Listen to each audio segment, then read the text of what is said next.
परम धाम में सब सोल्स वहां रहती है। वहां से बाबा रोज आते हैं मुरली सुनाने। इतनी दूर से रोज आए तो कितना लगता है ना कि अरे इतनी दूर से आते रोज, और वो भी रोज। एक बहन है बाबा की क्लास में आती थी, लॉकडाउन में भी 3 किलोमीटर चल के आती थी, व्हीकल नहीं था। 3 किलोमीटर चलना, 3 किलोमीटर रिटर्न, 6 किलोमीटर रेगुलरली। लगता ना का कई बार 2 बार, हाँ। तो बाबा कहते हैं तो बाबा कहते हैं वो है परम आत्मा। जैसे हम आत्मा है वैसे शिव बाबा। तो उनका निवास स्थान कहाँ है? परम धाम। सब सोल्स वहां रहती, एक्टर्स ही सोल्स है। तुम जानते हो नाटक में एक्टर्स नंबरवार होते हैं। हर एक के पार्ट अनुसार इतनी तनख्वाह मिलती है। सब आत्माएं जो वहां रहती है सब पार्टधारी है, परंतु नंबरवार सबको पार्ट मिला हुआ है। रूहानी बाप बैठ समझाते कि रूहों में कैसे अविनाशी पाठ नूंदा हुआ है आत्माओं में। देखो हर आत्मा में इम्पेरिशेबल पार्ट नूंदा हुआ है। तो इसलिए जब विनाशी नहीं होता है, और फिर क्यों विनाश होगा? वो पार्ट के अकॉर्डिंग सारा काम करना है।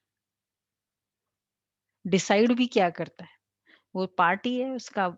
आत्मा मतलब ये पार्ट। तो बाबा कहते अविनाशी पार्ट नूंदा हुआ है। जो पहले सब रूहों का पार्ट एक जैसा नहीं हो सकता। इससे कौन सा पॉइंट प्रूव हो जाता है? एक्टर्स है। दूसरा इंटरेस्टिंग ड्रामा है, नहीं है? जब एक कुली का रोल भी है तो एक सुपर एक्टर जो सुपर हीरो प्ले करेगा और दूसरा जो सुपर हीरो प्ले करेगा, वो दोनों में डिफरेंस है। एक ही कुली का रोल है, सेम स्क्रिप्ट में भी, तो फिर अलग अलग रोल्स तो है ही। तो फिर हर आत्मा का अपना अपना पार्ट है। तो बाबा कहते हैं, और व्हाट इज एक्सपेक्टेशन? मेरे जैसा पार्ट वो प्ले करे, इसको कहेंगे एक्सपेक्टेशन। अब ये पॉसिबल होगा ज्ञान के अकॉर्डिंग। इसलिए हम लोग जीरो एक्सपेक्टेशन पॉलिसी, ये प्रैक्टिकल है, ये प्रूव कर सकते हैं। दुनिया में कहता है ऐसे कैसे हो सकता है जीरो एक्सपेक्टेशन हो? क्योंकि ये फंडामेंटल ये है उसका बेसिक, इसलिए जीरो एक्सपेक्टेशन। तो बाबा कहते हैं तो ये बेहद का ड्रामा है। नाटक में तो बहुत अच्छे एक्टर्स होते हैं, उनकी महिमा कितनी होती है, सिर्फ उनको देखने के लिए लोग जाते हैं। तो ये बेहद का ड्रामा है। इस बेहद के ड्रामा में भी ऊंच एक बाप है। विलियन के रोल को भी देखने जाते हैं। हाँ चलो उस हीरो का रोल देखने जाते, कितना अच्छा विलेन गिरी किया। विलेन का रोल ज्यादा अप्रिशिएट होता है, उसमें ज्यादा वैरायटी का प्रैक्टिकल पूरे दिन में विलेन का रोल वाले आएंगे। अरे कितना अच्छा रोल प्ले कर रहा है, कितना अच्छा क्रोध कर रहा है, कितना अच्छा सारा समय मोबाइल पे रहता है, कितने अच्छे से क्या आत्मा प्लेट कर। चलो कोई बात नहीं, पार्ट प्ले कर रहा है वो अपना। देखो बाबा कहते हैं सिर्फ उनको देखने के लिए लोग जाते हैं। तो ये बेहद का ड्रामा है। इस बेहद के ड्रामा में भी ऊंच एक बाप है। ऊंच ते ऊंच एक्टर, क्रिएटर, डायरेक्टर भी कहे, वो सब है हद के एक्टर्स, डायरेक्टर्स आदि। उनको अपना छोटा पार्ट मिला हुआ है। पार्ट आत्मा बजाती है, परंतु देह अभिमान के कारण कह देते कि मनुष्य का ऐसा पार्ट है। बाप कहते हैं सारा पार्ट मनुष्य का नहीं है। किसमें? आत्मा में। आत्मा में। तो आत्माभिमानी बनना पड़े। आज हमारा 3 डेज है आत्माभिमानी का। मुझ आत्मा में क्या क्या भरने हैं, सीवियरली करना है। इसलिए आज की मुरली वैसी है। आत्माभिमानी बनना पड़ता है। बाप ने समझाया है। सत्युग में आत्माभिमानी होते हैं, बाप को नहीं जानते। यहाँ कलयुग में तो आत्माभिमानी भी नहीं और बाप को भी नहीं जानते। सतयुग में आत्माभिमानी तो होते हैं, हाँ, बाप को नहीं जानते। अभी तुम आत्माभिमानी बनते हो। देखो इसलिए बहुत इंपॉर्टेंट है आत्माभिमानी। सतयुग की आत्माएं, सारे सतयुग की आत्माएं। बाप को भी जानते हो। तुम ब्राह्मणों को निराली नॉलेज मिलती है। सतयुग में सिर्फ आत्मा को जानते, द्वापर में ना आत्मा को जानते ना बाप को जानते, और संगम युग में बाप को भी। दोनों को जानते हैं। सबको पाठ मिला हुआ है, जो एक न मिले दूसरे से। वह पाठ सारा आत्मा में है। यूं तो नाटक बनाते वह भी पाठ आत्मा ही धारण करती है। अच्छा पाठ भी आत्मा ही लेती है। आत्मा ही कहती मैं गवर्नर हूँ, फलाना हूँ। परंतु आत्म अभिमानी नहीं बनते। सत्युग में समझेंगे ना कि मैं आत्मा हूँ। एक शरीर छोड़ दूसरा लेना है। परमात्मा को वहां कोई नहीं जानते। अब देखो ज्ञान रोशनी। आत्मा एक शरीर छोड़ दूसरा लेना है। मुझ आत्मा का जब पाठ कंप्लीट होगा, दूसरा पार्ट प्ले करूंगी मैं। ये आत्मा का पार्ट जब कंप्लीट होगा, ये आत्मा दूसरा पार्ट प्ले करेगी। आत्माभिमानी। अन्यों को कैसे आज आत्माभिमानी की प्रैक्टिस करनी है। परमात्मा को वहां कोई नहीं जानते। इस समय तुम सब कुछ जानते हो। शूद्रों और देवताओं से तुम ब्राह्मण उत्तम हो। इतने ढेर ब्राह्मण कहां से आएंगे जो बनेंगे? लाखों आते हैं प्रदर्शनी में। जिसने अच्छी तरह समझा, ज्ञान सुना, वो प्रजा में, वो प्रजा बन गए। प्रजा की क्वालिटीज अच्छी तरह समझा, ज्ञान सुना, वो प्रजा बन गए। एक एक राजा की प्रजा बहुत है। इसलिए प्रदर्शनी में आना, खींच कच कर लाना, ये भी एक पावर है। अगर वो लाए और उसने सुना, इसलिए तो सब आते ही नहीं है। हम लोग प्रदर्शनी करते, देख के चले जाते, बस हाँ देख रहे कर रहे, हम लोग निकल जाते हैं। बेचारा इनका भाग्य चाहिए ना प्रजा बनने का।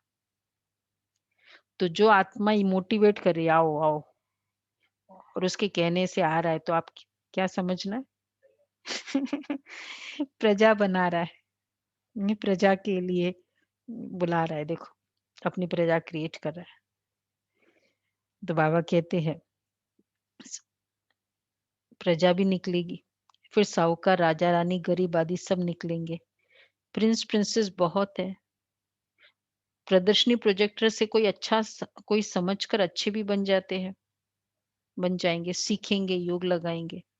अभी वह निकलते जाएंगे। प्रजा भी निकलेगी, राजा रानी, गरीब आदि सब निकलेंगे।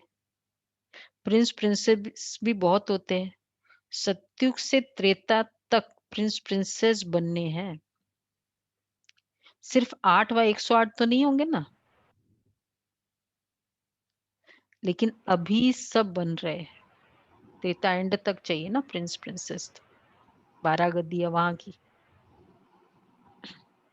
तुम सर्विस करते रहते हो, यह भी नथिंग न्यू। तुमने कोई फंक्शन किया, यह भी नई बात नहीं। अनेक बार किया है, फिर संगम पर यही धंधा करेंगे। और क्या करेंगे? बाप आएंगे पतितों को पावन बनाने। इसको कहा जाता है वर्ल्ड की हिस्ट्री, ज्योग्राफी। नंबरवार तो हर बात में होता ही है।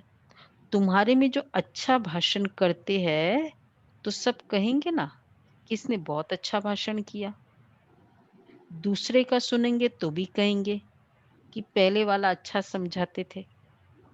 तीसरे फिर उनसे तीखे होंगे, तो कहेंगे ये तो उनसे भी तीखे है।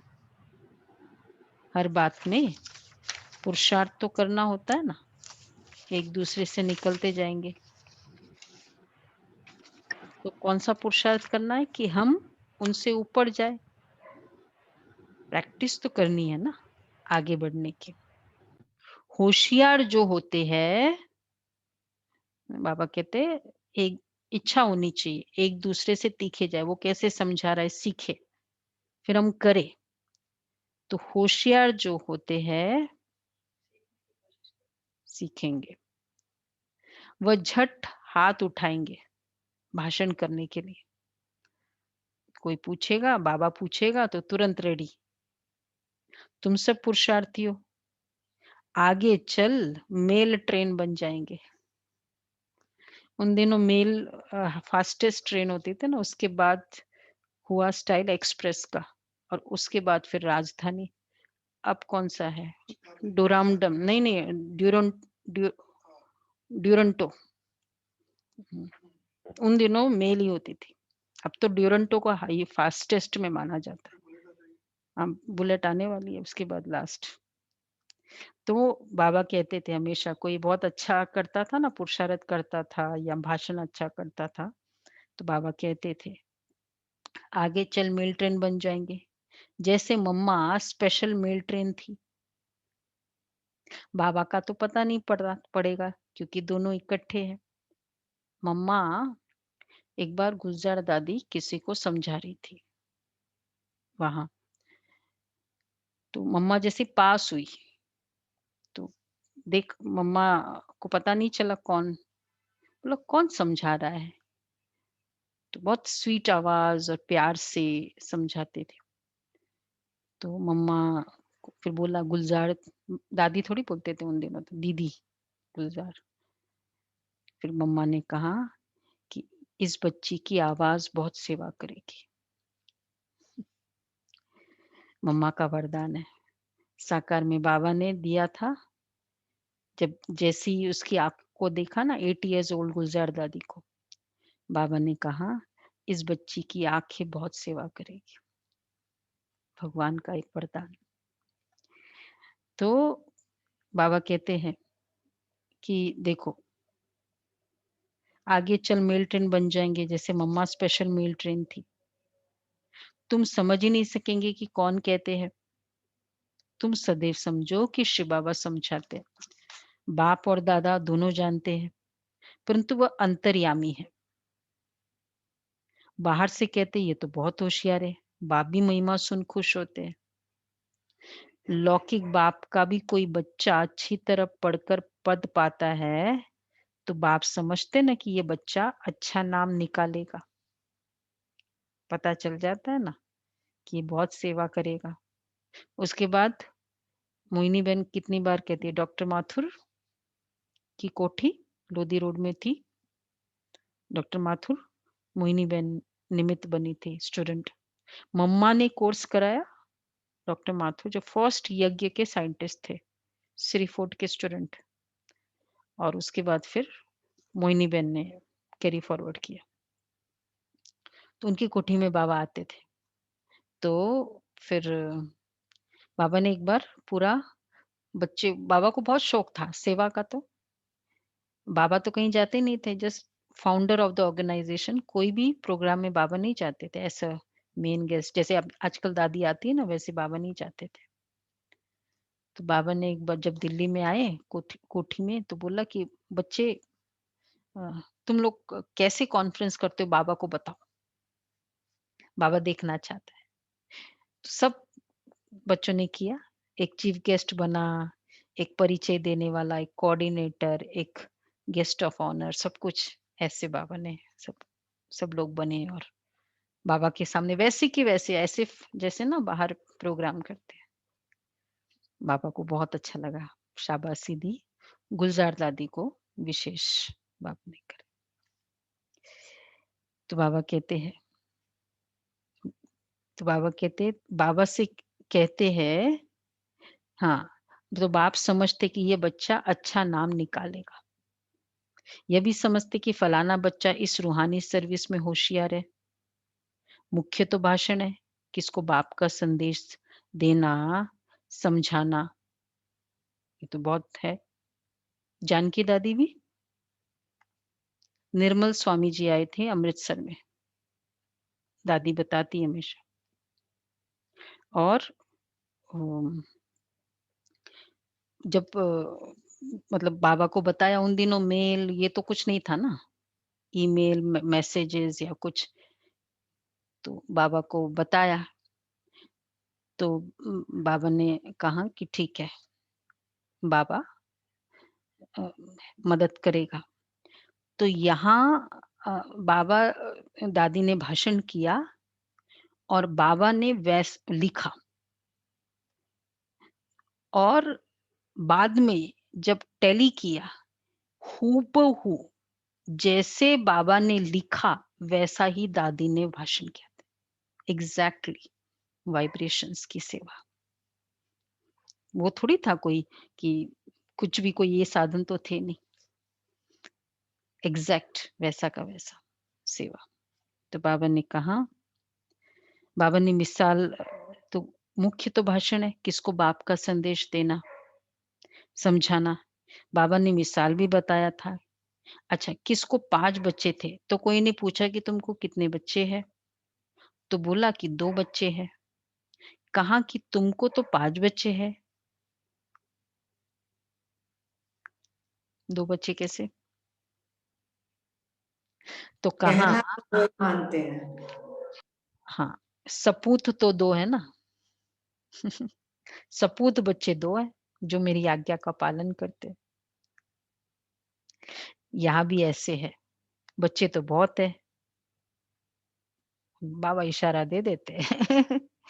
सपूत बच्चे कौन से और तो बच्चे तो बहुत है।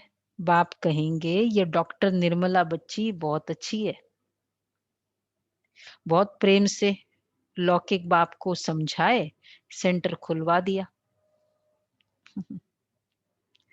है ना? गुरेगांव का सेंटर, गुलाब भाई जिस सेंटर पे है, वो सेंटर हम लोगों का।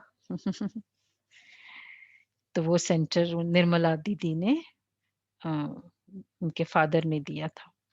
बहुत प्रेम से डॉक्टर थी ना, कांदिवली अ, कांदिवली का सेंटर था, मतलब कांदिवली का था। उसके बाद को फिर उसको गोरेगांव में लिया गया फिर उसके बाद। ऐसा ही था कुछ। तो बाबा कहते थे, कांदिवली से उन दिनों बाबा आते थे वाटरलू मेंशन। कहाँ है वो?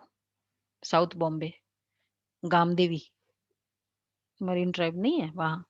हम लोग वहीं जाते थे बॉम्बे में। हाँ, तो बाबा तो निर्मला दीदी वहाँ से वहाँ तक जाती थी। बोला तुम शादी में जितना खर्चा करोगे मुझे सेंटर दे दो। तो ये था। तो बाप कहेंगे ये डॉक्टर निर्मला बच्ची बहुत अच्छी है। बहुत प्रेम से लौकिक बाप को समझाए सेंटर खुलवा दिया। ये भारत की सर्विस है। तुम भारत को स्वर्ग बनाते हो। इस भारत को नर्क रावण ने बनाया। एक सीता कैद में नहीं थी, लेकिन तुम सीताएं रावण की कैद में थी। बाकी शास्त्रों में सब दंत कथाएं थी। ये भक्ति मार्ग भी ड्रामा में है। तुम जानते हो सतयुग से लेकर जो पास हुआ वह रिपीट होगा।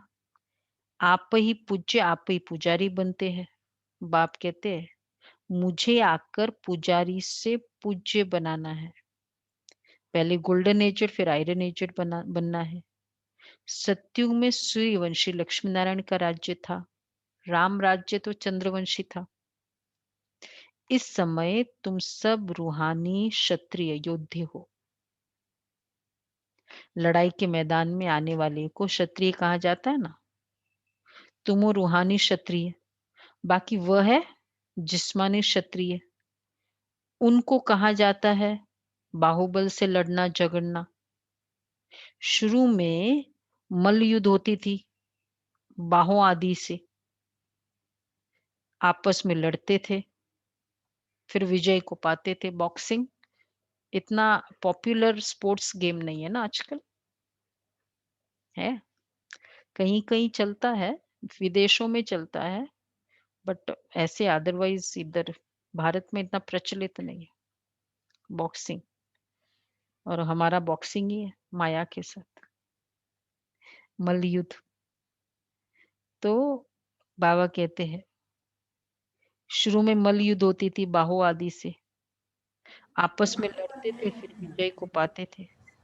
अभी तो देखो बॉम्बज़ादी बने हुए हैं, तुम भी क्षत्रिय हो, वो भी क्षत्रिय है। तुम माया पर जीत पाते हो, श्रीमत पर चल। तुम हो रूहानी क्षत्रिय, रूहें ही सब कुछ कर रही है इन शरीर की कर्मेंद्रियों द्वारा। रूह को बाप आकर सिखलाते हैं, बच्चे मुझे याद करने से फिर माया खाएगी नहीं। बाबा बता रहे हैं। बाबा सामने है ना, ज्ञान किरणें, ज्ञान सूर्य। बच्चे मुझे याद करो तो माया खाएगी नहीं। बहुत अच्छा है ये पुरुषार्थ भी बाबा का सामने। जैसे कोई ऐसा कोई संकल्प आ रहा था हलचल का, तो उसी समय फीलिंग करनी है, बाबा सामने है। तो बाबा को देखते ही या स्वयं की आत्मा की फीलिंग हो, तो वो जो हलचल वाला संकल्प होता है ना, ये खत्म हो जाता है। ये सब लोग भी अनुभव कर रहे होंगे अगर ये रेगुलर पुरुषार्थ कर रहे हैं 10-10 मिनट्स वाला भी। तो बाबा कह रहे हैं बच्चे मुझे याद करने से फिर माया खाएगी नहीं, तुम्हारे विक्रम विनाश होंगे और तुमको उल्टा सुल्टा संकल्प नहीं आएगा। बाप को याद करने से खुशी भी रहेगी। इसलिए बाप समझाते हैं कि सवेरे उठकर अभ्यास करो। बाबा आप कितने मीठे हो। आत्मा कहती है बाबा, बाप ने पहचान दी है, मैं तुम्हारा बाप हूं, तुमको सृष्टि के आदि मध्य अंत का नॉलेज सुनाने आया हूं। यह मनुष्य सृष्टि का उल्टा झाड़ है ना, उल्टा झाड़। क्यों उल्टा झाड़ है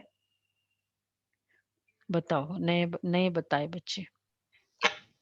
परम धाम का कि कैसे ये उल्टा झाड़ है।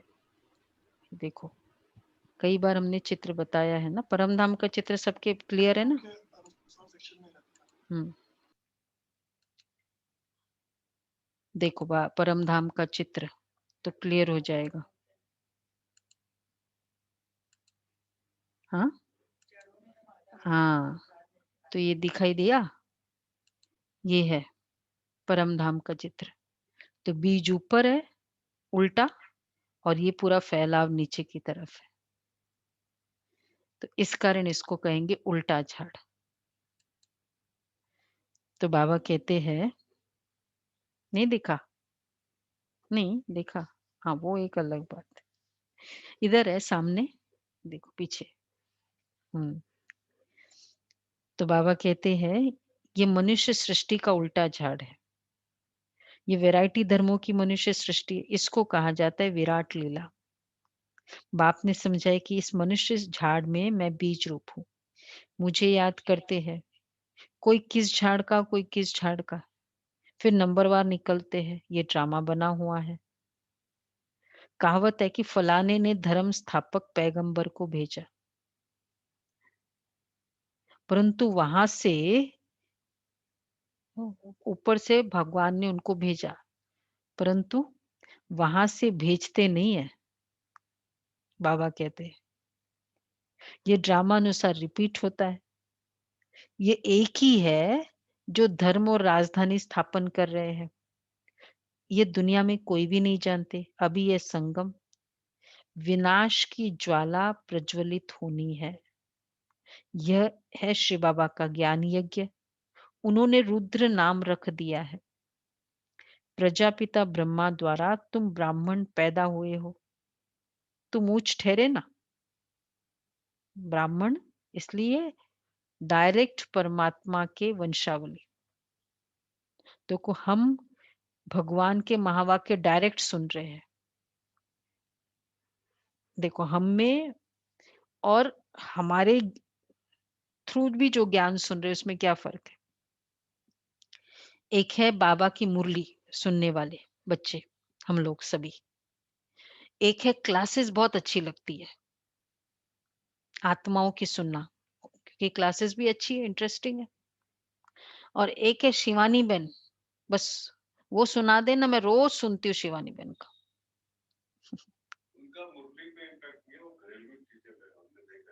हम्म, तो हाँ, इसीलिए ना, तो ब्राह्मण कौन बनेंगे? जो मुरली सुनते हैं।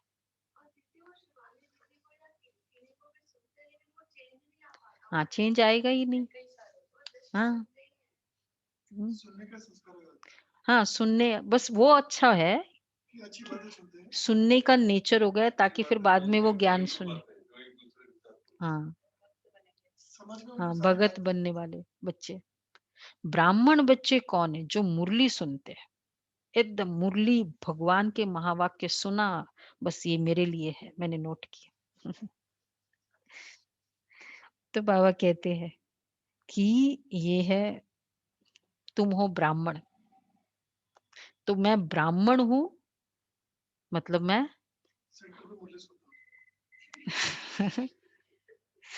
ये डायरेक्ट महावाक्य। हाँ, वो एक है, वो हम ये नहीं कह रहे कि सेवा तो बाबा की सेवा, बाबा तो मीडियम बनाता है ना, वहीं तक स्टिक हो जाते हैं ना।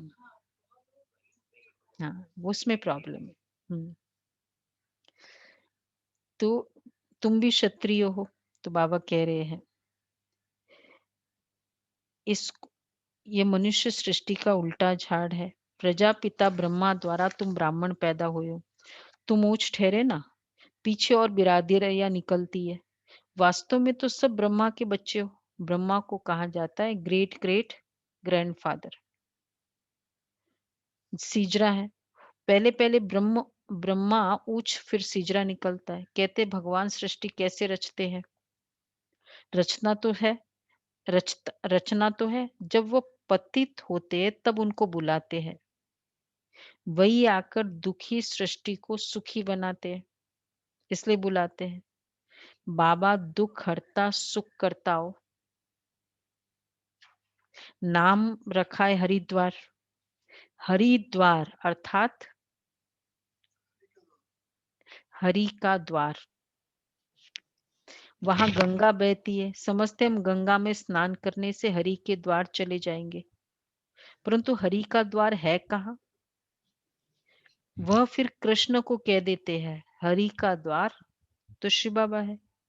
दुख हरता सुख करता, पहले तुमको जाना है अपने घर। हरि का द्वार शिव बाबा है ना, बाबा का घर। एक्चुअली हम जब मुरली सुनते हैं या मधुबन जाते हैं, तो एक्चुअली क्या हो जाता है उस समय? पूरा दुख दर्द याद रहता है। 4-5 दिन या 1 घंटा मुरली अच्छे से सुनो, ऐसा हुआ, ये हुआ, वो हुआ, सब भूल जाता है। तो दुख, हाँ, तो दुख तो इस हरि के द्वार से चले जाते हैं ना। समझते हम गंगा में स्नान करने से हरि के द्वार चले जाएंगे।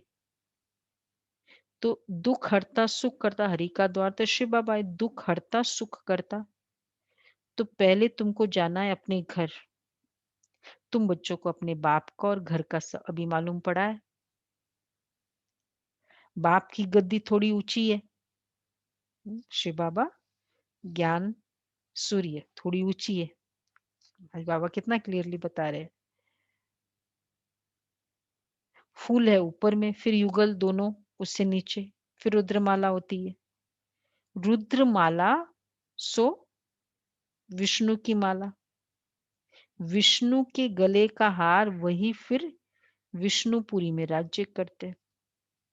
वैसे रुद्रमाला से छटाई हो क्या होती है ना, विष्णु की माला, मतलब उनमें से मीनिंग वही हो गया ना। रुद्रमाला सो विष्णु की माला। अच्छा, ब्राह्मणों की माला कौन सी है? ब्राह्मणों की माला नहीं बनती।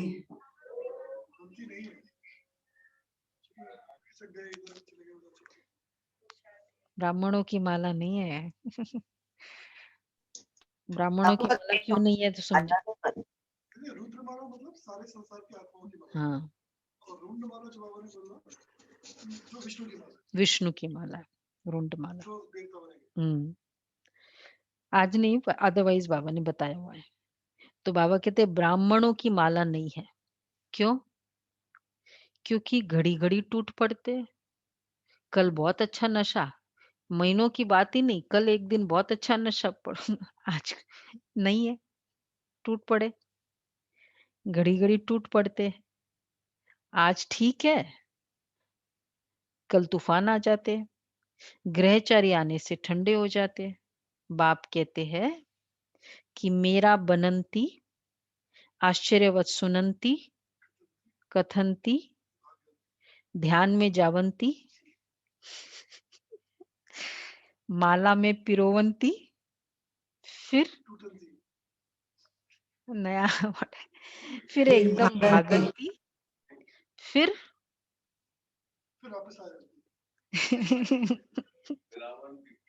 फिर चांडाल बनंती फिर माला कैसे बने? कोई हुआ होगा ऐसा? हम यहाँ नहीं है, हमारे वाले कोई नहीं है यहाँ, नहीं है ना? हाँ, क्योंकि चांडाल भी तो बनेगा ना, ऐसी आत्मा है। तो बाप समझाते कि ब्राह्मणों की माला नहीं बनती है। भक्त माला अलग है, रुद्र माला अलग है। भक्त माला में मुख्य है नारद, नहीं मुख्य मेल्स में है, फीमेल्स में मीरा और मेल्स में है नारद। बट एक्चुअली दीदी उनका निकलना भी तो जरूरी है, नहीं तो वहाँ क्रिमेशन को थोड़ी करना है, नहीं, हमको हम देखो नहीं है, पर उनका रोल भी उतना ही इम्पोर्टेंट। एक्स्ट्रा तो होगी नहीं। हर दासी के ऊपर इम्पोर्टेंस मतलब जरूरत है उनकी। यह है रुद्रमाला। संगम पर बाप ही आकर मुक्ति जीवन मुक्ति देते हैं। बच्चे समझते कि हम ही स्वर्ग के मालिक है, मालिक थे, अभी नरक में है। बाप कहते हैं नरक को लात मारो, स्वर्ग की बादशाही लो, जो तुम्हारे रावण ने छीन ली। ये तो बाप ही आकर बताते हैं। वह इन सब शास्त्रों तीर्थों आदि को जानते हैं। बीज रूप है ना, ज्ञान का सागर, शांति का सागर। देखो बाबा ज्ञान का सागर याद है, सामने किरणे बाबा की आ रही है, ज्ञान का सागर, शांति का सागर। लेते जा रहे हैं ना सभी, स्नान करते जा रहे हैं। ये आत्मा कहती है, बाप समझाते। ये लक्ष्मी नारायण सत्यु के मालिक थे। मुरली शुड बिकम योग। मुरली ज्ञान योग बन जाए, योग ज्ञान बन जाए, ये होना चाहिए। 1 घंटा मुरली नहीं सुनी, 1 घंटा बहुत डीप सिर्फ बाबा ही बाबा दिखाई दिया। तो बाबा कहते हैं वो ज्ञान का सागर है, शांति का सागर है। बाप समझाते ये लक्ष्मी नारायण सत्यु के मालिक थे। उनके आगे क्या था? जरूर कलयुग का अंत होगा, तो संगम युग हुआ होगा, फिर अब स्वर्ग बनता है। बाप को स्वर्ग का रचयिता कहा जाता है, स्वर्ग स्थापन करने वाला। ये लक्ष्मी नारायण स्वर्ग के मालिक थे ना, इन्हों को वर्षा कहाँ से मिला? स्वर्ग के रचता बाप से मिला। तो तुम भी पूछ सकते, बाप का ही ये वर्षा है। तुम कोई से भी पूछ सकते हो लक्ष्मी नारायण को सतयुग की राजधानी थी, कैसे ली? कोई बता ही नहीं सकेंगे। उनको थ्रोन बताया है लक्ष्मी नारायण को, तो कैसे ली, कब आए? थ्रोन है तो ऐसे कैसे मिलेगा? ये दादा भी कहता है मैं भी नहीं जानता था, पूजा करता था परंतु जानता नहीं था। अब बाप ने समझाया, ये संगम पर राजयोग सीखते हैं। गीता में राजयोग का वर्णन है।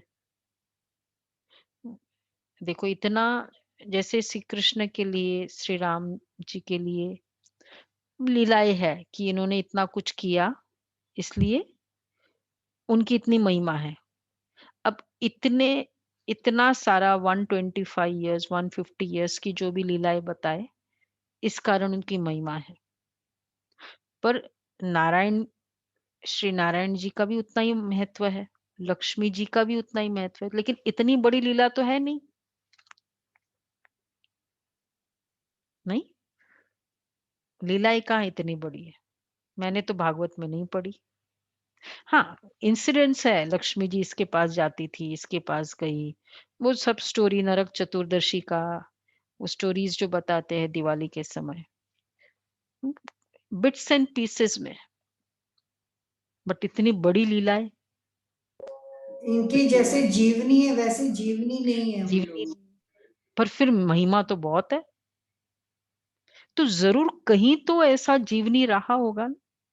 उसमें ये तो नहीं होगा जन्म कैसे हुआ नहीं, ऐसा कुछ कुछ? भी नहीं, कुछ भी नहीं। सीधा स्टोरी शुरू हो जाती है? बस वो नरक चतुर्दशी की स्टोरी है, कुछ-कुछ ऐसे-ऐसे स्टोरीज़ है, वो सागर मंथन की स्टोरीज़ है, बस इस तरह से।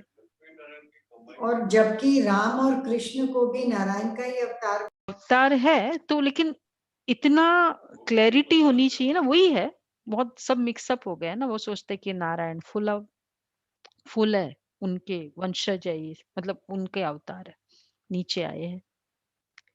पर महिमा तो नीचे आने वालों की होती है ना, उन्होंने भी तो इधर आके ये किया, नरक चतुर्दशी में ये किया, बलि राजा की, मतलब जो स्टोरीज है वो सब। तो बाबा कहते हैं कि ये संगम पर इनको इतना ऊंचा किसने बनाया? संगम पर राजयोग सीखे। गीता में ही राजयोग का वर्णन है, सिवाय गीता के और कोई शास्त्र में राजयोग की बात ही नहीं है। बाप कहते मैं तुमको राजाओं का राजा बनाता हूँ। राजयोग क्यों? क्योंकि राजा बनाता हूँ, प्रजा योग नहीं है। सिवाय गीता के और शास्त्रों में तो राजयोग की बात ही नहीं है। भगवान ने आकर नर से नारायण बनने की नॉलेज दी। भारत का मुख्य शास्त्र है गीता। गीता कब रची गई ये जानते नहीं है। बाप कहते कल्प कल्प संगम पर आता हूँ। जिनको राज्य दिया था वो राज्य गवा कर फिर तमो प्रधान दुखी बन पड़े हैं। रावण का राज्य है, सारे भारत की कहानी है। भारत है ऑलराउंड, और तो सब बाद में आते हैं। बाप कहते मैं तुमको 84 जन्मों का राज बताता हूँ।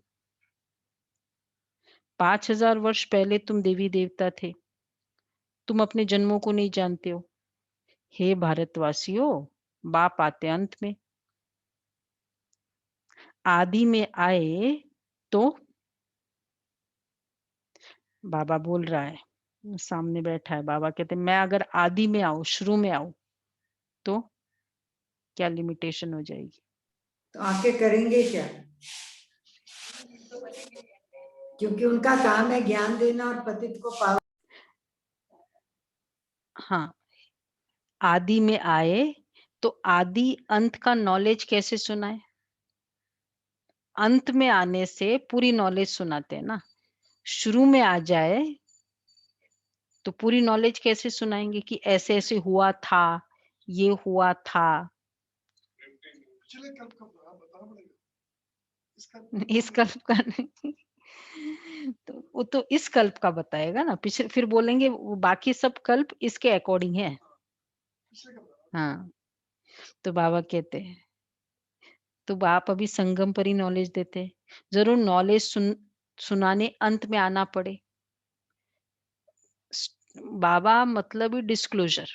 डिस्क्लोजर हमेशा बाद में होता है कि पहले हो जाता है? लास्ट में होता है।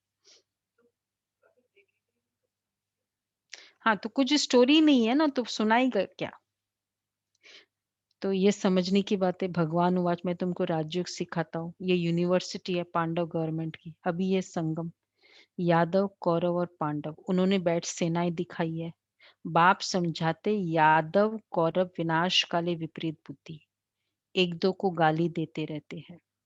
बाप से प्रीत नहीं है, कह देते कुत्ते बिल्ली सब में परमात्मा है। बाकी पांडवों की प्रीत बुद्धि थी। पांडवों का साथी स्वयं परमात्मा था। पांडव माना रूहानी पंडे। पांडव माना रूहानी पंडे, वह है जिस्मानी पंडे, तुम हो रूहानी पंडे। पांडव माना पंडे। शिवरात्रि आ रही है ना, क्या करना है? गाइड करो, मैसेज दो। अगर पांडव है तो कौन कौन पांडव है? पांडव भी है, बच्चे भी है, तो चुप कैसे बैठे हो? पांडव पंडे। हाँ, कौरव का क्या कुछ होगा उसका? कौरव पंडे। नहीं, ज़रूरत क्या है आपको गौरव का? आपको तो अपना देखो ना हुँ। तो बाबा कहते हैं, पंडे बनो, बाबा के शिवरात्रि के प्रोग्राम सोचो, क्या करना है, क्या नहीं करना है।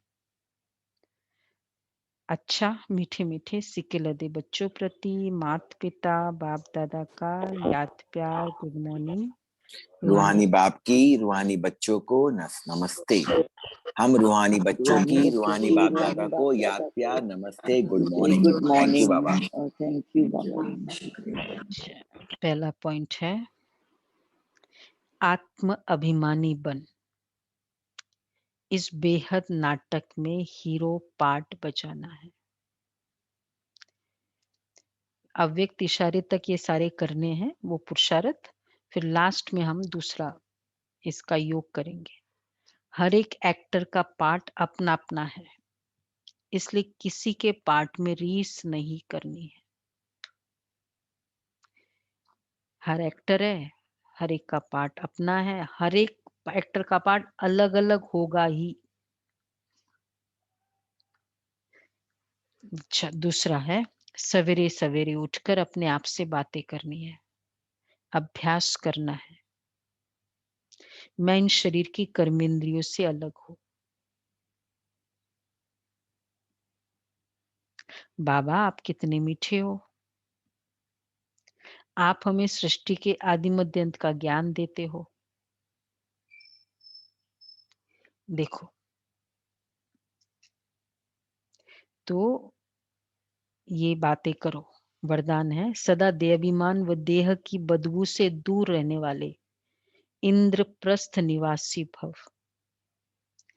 कहते इंद्रप्रस्थ में सिवाय परियों के और कोई भी मनुष्य निवास नहीं कर सकते।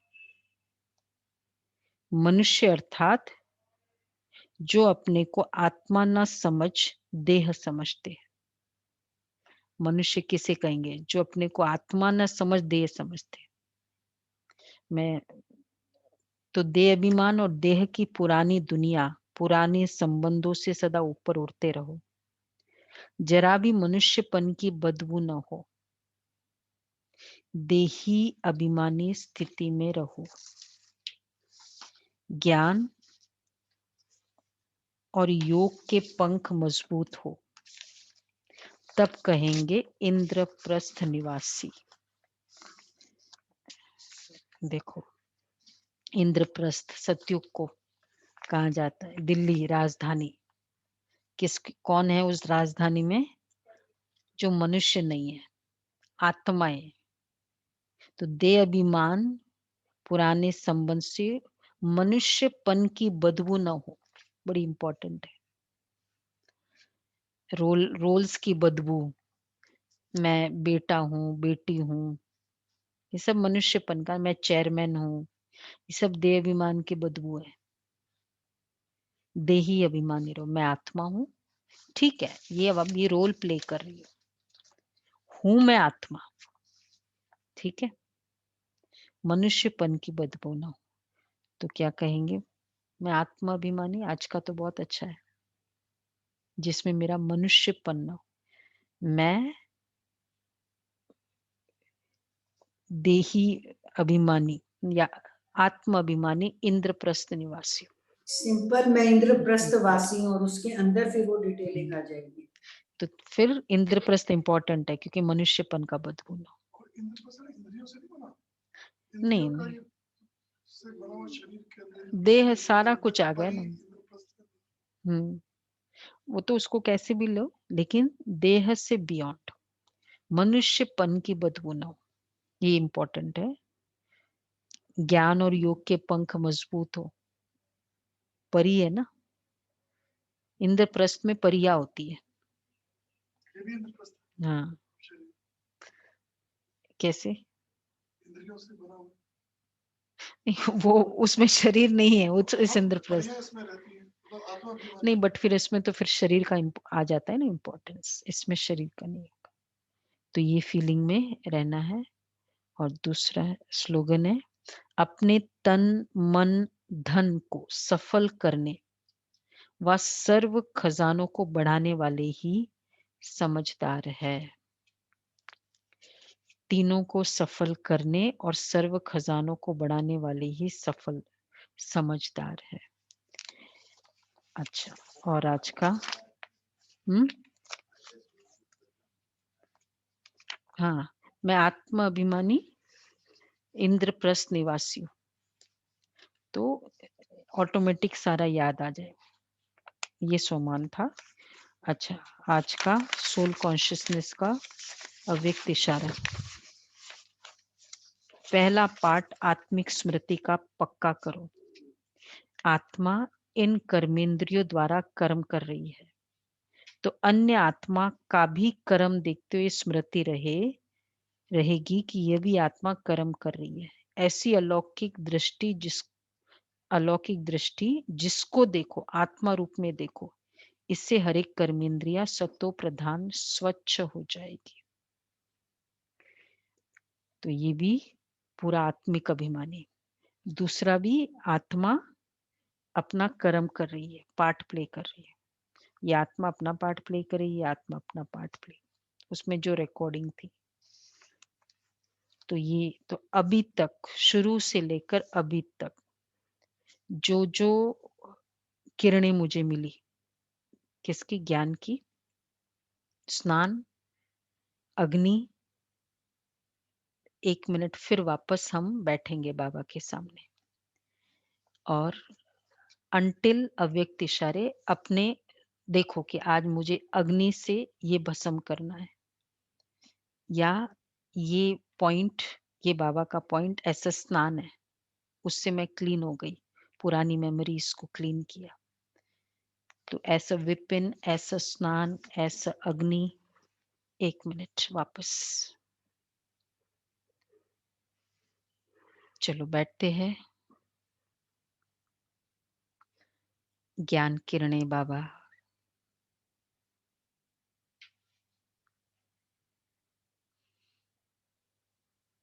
बहुत सारी किरणें बाबा की आई। संकल्प करते हैं ये वाली किरणें को आज मुझे ऐसा ज्ञान स्नान, ये वाली किरणें स्नान का काम कर रही है। ये वाली किरणें मुझे एनलाइटनमेंट कर दिया।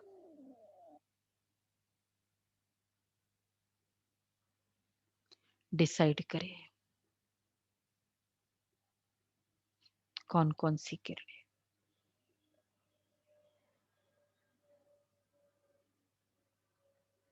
ओम शांति।